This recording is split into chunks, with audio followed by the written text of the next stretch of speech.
So if you didn't know already, a lot of different chords blend into each other. So for example, if I take a minor triad and raise it up a whole step, I access the 9th, the 11th, and the 13th of the original triad. Same thing works with a major triad. If I raise it up a whole step, I access the 9th, the sharp 11th, and the 13th of the original triad.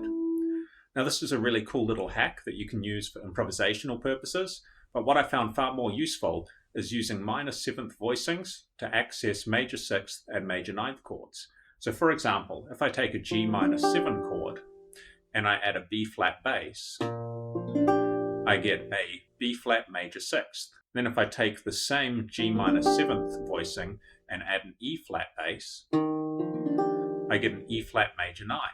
Now I realized at a point that I needed to think about these quickly so that I could form them as fast as possible. So for example, if I have a 6th chord, I need to find the 6th of that chord and build a minor 7th voicing stemming off of it.